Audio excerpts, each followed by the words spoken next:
जय हिंद दोस्तों। स्वागत है आप सबका अपने प्लेटफॉर्म जीएस सारथी अड्डा पे। तो दोस्तों, हर रोज की भांति आज हम फिर भारतीय राष्ट्रीय कांग्रेस के अगले सीरीज में 20 नए पीवाईक्यू प्रश्नों के साथ जुड़ रहे हैं, जिसमें प्रश्नों के साथ साथ उसके विस्तृत व्याख्या को देखेंगे और इस पे भी चर्चा करेंगे कि और भी एग्जाम में किस प्रकार के प्रश्न इससे बनाए जा सकते हैं। उन सबको हमने कवर किया है, और यदि अभी तक आपने चैनल को सब्सक्राइब नहीं किया है तो कृपया सब्सक्राइब करना ना भूलें, और सब्सक्राइब के साथ साथ शेयर और लाइक भी जरूर करें। तो आज का पहला क्वेश्चन है आपके सामने, और क्वेश्चन है कि कांग्रेस का 1917 अधिवेशन कहाँ हुआ था। आपको बताना है कि जो कांग्रेस का 1917 का अधिवेशन था वो कहाँ हुआ था। लखनऊ में, कलकत्ता में, बंबई में, बनारस में। तो इसका आंसर होगा प्यारे दोस्तों ऑप्शन नंबर डी, यानी कि बनारस। 1917 का अधिवेशन बनारस में हुआ था। यह अधिवेशन ऐतिहासिक है क्योंकि इसी वर्ष होम रूल आंदोलन अपने चरम पर था। साथ ही साथ हम देखेंगे कि कांग्रेस में उग्र राष्ट्रवाद का प्रभाव बढ़ा और महिला नेतृत्व की दृष्टि से भी यह अधिवेशन महत्वपूर्ण था। क्यों महत्वपूर्ण था? क्योंकि इसमें एनी बेसेंट जो थी उन्होंने क्या किया था, अध्यक्षता किया था। यानी कि 1917 का अधिवेशन एक ऐसा अधिवेशन था जिसमें पहली बार किसी महिला ने उसकी अध्यक्षता की थी। इस वजह से यह महत्वपूर्ण था। तो आपको इसमें याद रखना है कि यह 1917 का बनारस अधिवेशन था। ठीक है, अधिवेशन ऐतिहासिक क्योंकि होम रूल आंदोलन अपने चरम सीमा पर बढ़ा और महिला नेतृत्व की दृष्टि से भी यह महत्वपूर्ण था। और वह कौन सी महिला थी? तो उसका नाम होगा एनी बेसेंट। अगले क्वेश्चन की तरफ बढ़ते हैं, और अगला क्वेश्चन है कि 1917 अधिवेशन की अध्यक्ष कौन थी। ऑप्शन आपके सामने है और आपको बताना है कि कौन अध्यक्ष था 1917 के अधिवेशन में। तो इसका आंसर होगा option number B, Annie Besant. अभी हमने बात किया जस्ट इसके ऊपर वाले क्वेश्चन पे। एनी बेसेंट कांग्रेस की पहली महिला अध्यक्ष थी 1917 में बनारस अधिवेशन में, और वे होम रूल लीग आंदोलन की प्रमुख नेता भी थी। और होम रूल लीग जो आंदोलन था उससे बाल गंगाधर तिलक भी संबंधित है। तो अगले प्रश्न की तरफ बढ़ते हैं, और अगला प्रश्न है हमारा कि कांग्रेस का अधिवेशन 1927 में कहां हुआ। जो 1927 का कांग्रेस का अधिवेशन था वह कहां का था? मद्रास का था, कोलकाता का था, लाहौर का था या दिल्ली का था? आपके पास ऑप्शन 4 है और आपको बताना है कि यह अधिवेशन कहां का था। तो इसका हो जाएगा ऑप्शन नंबर ए, यानी कि मद्रास। एग्जाम पॉइंटर में देखेंगे कि 1927 का अधिवेशन मद्रास में हुआ। साइमन कमीशन जो 1928 से पहले भारत का महत्वपूर्ण राजनीतिक चरण, साइमन कमीशन जो 1928 में भारत आया था, इससे पहले का यह महत्वपूर्ण राजनीतिक चरण था जो 1927 का अधिवेशन मद्रास में हुआ था वो। आगे बढ़ते हैं अगले क्वेश्चन की तरफ। साइमन कमीशन का बहिष्कार किस वर्ष हुआ? ऑप्शन है आपके सामने 1925, 1927, 1928 और 1929। तो इसका आंसर हो जाएगा प्यारे बच्चों 1928। साइमन कमीशन का बहिष्कार 1928 में किया गया। अगले बढ़ते हैं एग्जाम पॉइंटर की तरफ। याद रखना है एग्जाम पॉइंटर आपके लिए बहुत महत्वपूर्ण है क्योंकि यहां से डायरेक्ट क्वेश्चन बनेंगे।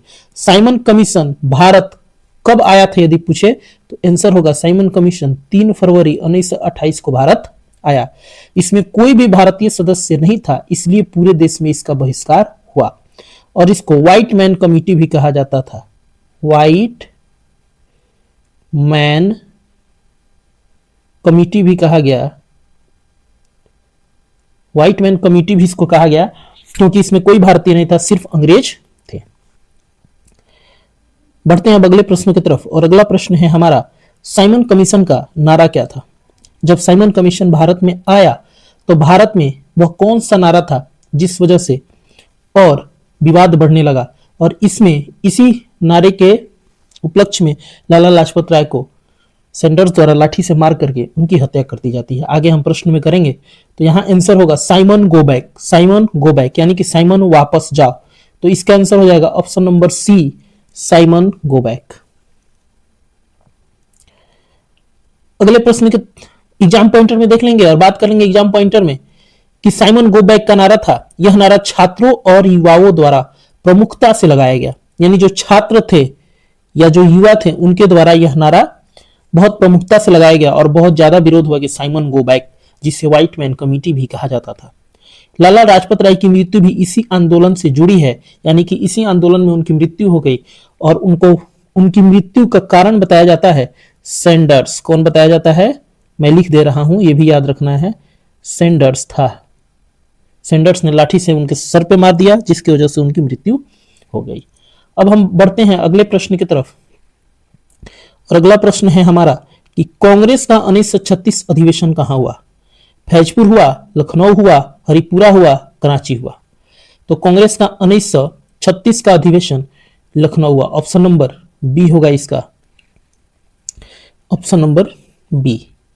अब एग्जाम पॉइंटर में बात करते हैं, आते हैं एग्जाम पॉइंटर की तरफ कि 1936 का अधिवेशन लखनऊ में हुआ। यह अधिवेशन समाजवादी विचारधारा से जुड़ा हुआ है और नेहरू का प्रभाव स्पष्ट दिखाई देता है, यानी कि 1936 का जो कांग्रेस अधिवेशन था उसमें नेहरू का स्पष्ट प्रभाव दिखाई देने लगा। इससे पहले नेहरू जी जो थे वह कहां के अधिवेशन में भाग लिए थे या अध्यक्ष थे? तो 1929 के अधिवेशन में आंसर हो जाएगा प्यारे बच्चों। अगले क्वेश्चन की तरफ बढ़ते हैं, और अगला क्वेश्चन है हमारा कि 1936 लखनऊ अधिवेशन के अध्यक्ष कौन थे? आप बिल्कुल एक लाइन में आंसर दे देंगे, और यूपीएससी प्री 2011 का ये क्वेश्चन है और इसका आंसर हो जाएगा 1936 में नेहरू जी थे। कौन थे? नेहरू जी थे। एग्जाम पॉइंटर देखेंगे, इसके अध्यक्ष जवाहरलाल नेहरू थे। समाजवाद के प्रबल समर्थक भी जवाहरलाल नेहरू थे और कांग्रेस को वामपंथी रुझान देने में भूमिका निभाई गई। ठीक है, अगले क्वेश्चन की तरफ बढ़ेंगे, और अगला क्वेश्चन है कि कांग्रेस ने पहली बार समाजवाद का समर्थन कब किया? आपको बताना है कि समाजवाद का समर्थन पहली बार कब किया गया था? 1929 में, 1931 में, 1936 में और 1939 में। तो आप खुद ही सोच सकते हैं और सोच के बता सकते हैं कि जो 1936 का अधिवेशन था जिसकी अध्यक्षता पंडित जवाहरलाल नेहरू ने की थी, उसमें समाजवाद का समर्थन बहुत जोरों से हुआ। एग्जाम पॉइंटर में देख लेंगे, 1936 लखनऊ अधिवेशन था, पढ़ चुके हैं हम लोग। कांग्रेस ने पहली बार समाजवादी विचारधारा को औपचारिक समर्थन इसी अधिवेशन में दिया था। अगले क्वेश्चन की तरफ बढ़ेंगे, और अगला क्वेश्चन है हमारा कि कांग्रेस का नागपुर अधिवेशन कब हुआ था? 1920 में हुआ था, 1924 में हुआ था, 1927 में हुआ था या 1934 में हुआ था? तो इसका आंसर हो जाएगा प्यारे बच्चों ऑप्शन नंबर ए, यानी कि 1920। यह नागपुर अधिवेशन था। एग्जाम पॉइंटर में देखेंगे तो 1920 में भारतीय राष्ट्रीय कांग्रेस के दो महत्वपूर्ण अधिवेशन हुए। इस अधिवेशन को बहुत ढंग से याद रखना है। क्यों याद रखना है? तो 1920 में जो अधिवेशन थे उसमें राष्ट्रीय कांग्रेस के दो महत्वपूर्ण अधिवेशन हुए। सितंबर में कलकत्ता, यानी जो कोलकाता में एक विशेष अधिवेशन बुलाया गया जिसके अध्यक्ष लाला लाजपत राय थे, यह भी आपको याद रखना है, जहां असहयोग आंदोलन का प्रस्ताव पारित हुआ। जो असहयोग आंदोलन 1920 में शुरू हुआ वह विशेष अधिवेशन में इसका प्रस्ताव पारित कर दिया गया। और दिसंबर में नागपुर में वार्षिक अधिवेशन हुआ जिसके अध्यक्ष सी विजय राघवाचारी जी हुआ करते हैं, जहां असहयोग आंदोलन को पूर्ण रूप से लागू कर दिया गया, अंतिम रूप से लागू कर दिया गया।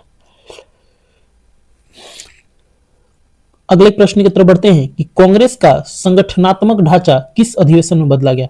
आपको बताना है कि जो उसका संगठनात्मक ढांचा था उसको किस अधिवेशन में बदल गया था। यह है बीपीएससी 75 का, और ऑप्शन ए नागपुर अधिवेशन, लाहौर, कराची और बेलगांव।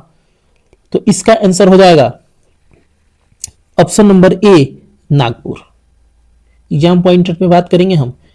नागपुर अधिवेशन 1920 में हुआ था। प्रांतीय कांग्रेस समितियां इसमें बनाई गई थी। सदस्यता का आधार बदल दिया गया था और इसमें असहयोग आंदोलन को क्या कर दिया गया था? प्रस्तावित कर दिया गया था, उसके प्रस्ताव को पारित कर दिया गया था। और एक महत्वपूर्ण है कि नागपुर अधिवेशन के अध्यक्ष कौन थे? जो विशेष अधिवेशन बुलाया गया था तो उसके अध्यक्ष सी राघवाचारी जी हुआ करते हैं, और उसके बाद जो वार्षिक अधिवेशन होता है वो भी हुआ था। तो अब अगले प्रश्न की तरफ बढ़ते हैं, और अगला प्रश्न है कि कांग्रेस का वार्षिक अधिवेशन पहली बार किस वर्ष हुआ? बहुत बढ़िया, बस क्वेश्चन को थोड़ा सा तोड़ मड़ोड़ किया हुआ है कि कांग्रेस का वार्षिक अधिवेशन पहली बार किस वर्ष में हुआ था। 1885 में हुआ था, 1886 में, 1887 में, 1888 में। दीजिए आप आंसर खुद ही।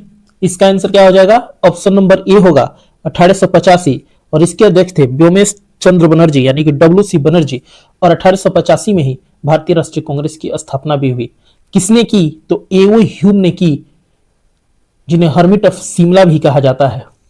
ठीक है, अगले प्रश्न की तरफ पहले एग्जाम पॉइंटर देखते हैं। स्थापना 85 और 1886 में कांग्रेस के वार्षिक अधिवेशन शुरू हुए, लेकिन 1885 में ही व्योमेश चंद्र बनर्जी को बनाया गया था, डब्ल्यू.सी. बनर्जी को। ठीक है, अगले प्रश्न की तरफ चलते हैं। एसएससी सीजीएल 2017 का प्रश्न है। कृपया सेशन को लाइक, शेयर, सब्सक्राइब जरूर करें और सपोर्ट करें। कांग्रेस का 1919 अधिवेशन कहां हुआ? जो 1919 का अधिवेशन था वह कहां हुआ? तो 1919 जो था ना, यह एक बहुत महत्वपूर्ण घटना इस वर्ष में हुई थी और उस घटना का नाम था जलियांवाला बाग। और जलियांवाला बाग हत्याकांड जो था, वह जलियांवाला बाग कहाँ है? तो वह अमृतसर में ही है। तो यह अधिवेशन भी उस समय अमृतसर में ही हुआ था। ठीक है, इसका आंसर हो जाएगा ऑप्शन नंबर ए, अधिवेशन। एग्जाम पॉइंटर में जलियांवाला बाग कांड 1919 के बाद अमृतसर अधिवेशन में तीव्र विरोध दर्ज हुआ। और जलियांवाला बाग हत्याकांड हुआ कब था? मैं डेट भी आपको बता देता हूं। यह था 1919 में 13 अप्रैल की यह घटना थी। 13 अप्रैल की यह घटना थी, 13 अप्रैल। डेट के साथ याद रखना है, एग्जाम में डायरेक्ट क्वेश्चन ऐसे ही पूछ देता है। रोलेक्ट सत्याग्रह किस वर्ष हुआ? यानी कि किस वर्ष रोलेक्ट सत्याग्रह हुआ, रोलेक्ट एक्ट भारत आया? इसका आंसर होगा ऑप्शन नंबर सी, 1919। और इसे रोलेक्ट जो सत्याग्रह था, इसे काला कानून भी कहा गया है। काला कानून भी कहा गया है। यह कानून ऐसा था जिसमें बिना अपील, बिना दलील और बिना किसी केस को किसी भी क्रांतिकारी को पकड़ करके उसे सजा दी जा सकती थी, जिसका विरोध भारतीयों ने किया और इसे काला कानून कहा। एग्जाम पॉइंटर में गांधी जी का पहला अखिल भारतीय आंदोलन रोलेक्ट एक्ट के विरोध में ही था। जो पहला अखिल भारतीय आंदोलन था वह रोलेक्ट एक्ट के ही विरोध में था। अगले प्रश्न की तरफ बढ़ते हैं कि कांग्रेस ने संविधान सभा की मांग कब की? आपको बताना है कि कांग्रेस ने संविधान सभा की मांग कब की। इसका आंसर 1927 होगा, या 1928 होगा, या 1929 होगा, या 1934 होगा। तो इसका आंसर होगा प्यारे बच्चों option number A, 1927। Exam pointer में देख लेंगे हम। 1927 दिल्ली का यह अधिवेशन है और पहली बार संविधान सभा की स्पष्ट मांग की गई। अगले प्रश्न की तरफ चलते हैं और अगला प्रश्न है हमारा कि कांग्रेस का 1934 अधिवेशन कहां हुआ? आपको बताना है कि जो 1934 का अधिवेशन हुआ था वह कहां हुआ था। बंबई हुआ था, पटना हुआ था, कलकत्ता हुआ था, या दिल्ली हुआ था? तो इसका आंसर होगा बंबई हुआ था। कहां हुआ था? बंबई हुआ था, ऑप्शन नंबर ए। इसके अध्यक्ष कौन थे? तो एग्जाम पॉइंटर में मैंने कवर किया है और आप यहां देखेंगे कि इसके अध्यक्ष राजेंद्र प्रसाद को बनाया गया था। और सविनय अवज्ञा आंदोलन के बाद, इसका मतलब कि सविनय अवज्ञा आंदोलन जब खत्म होता है उसके जस्ट बाद यह इसका अधिवेशन हुआ था और इसमें संगठनात्मक पुनर्गठन पर बल दिया गया था।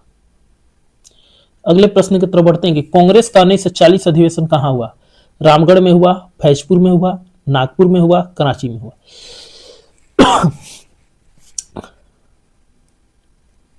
आपको बताना है कि कहां हुआ था। तो इसका आंसर हो जाएगा ऑप्शन नंबर ए, रामगढ़। और इसके अध्यक्ष कौन थे? तो अबुल कलाम आजाद थे।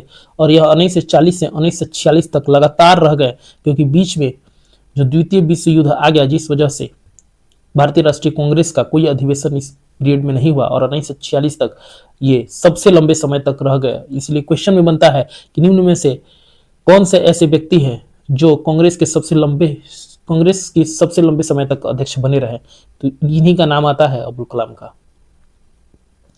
रामगढ़ अधिवेशन द्वितीय विश्व युद्ध का प्रभाव स्पष्ट इस पे पड़ा।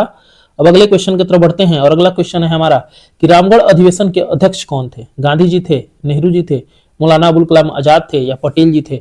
अभी हमने बात किया ऊपर, जस्ट इसके ऊपर वाले प्रश्न पे। तो इसका आंसर हो जाएगा ऑप्शन नंबर सी, मौलाना अबुल कलाम आजाद जी होंगे।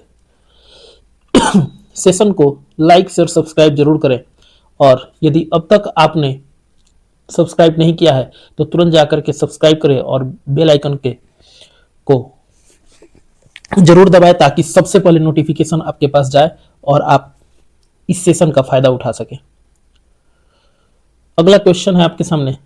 इसमें हमने कवर कर लिया कि मौलाना अबुल कलाम आजाद थे, लंबे समय तक कांग्रेस के अध्यक्ष रहे, 1946 तक, 1940 से 1946 तक रहे।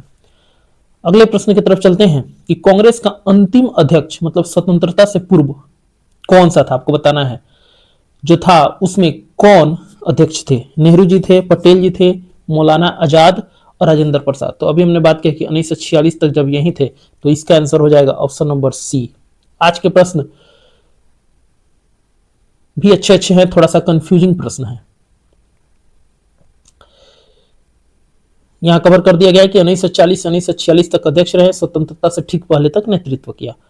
कांग्रेस का 1946 अधिवेशन कहां हुआ? अगला क्वेश्चन है कि 1946 का जो अधिवेशन था वह कहां हुआ? दिल्ली में हुआ, मेरठ में हुआ, बंबई में हुआ, लखनऊ में हुआ। तो इसका आंसर होगा ऑप्शन नंबर बी, मेरठ में। ऑप्शन नंबर बी मेरठ हो जाएगा।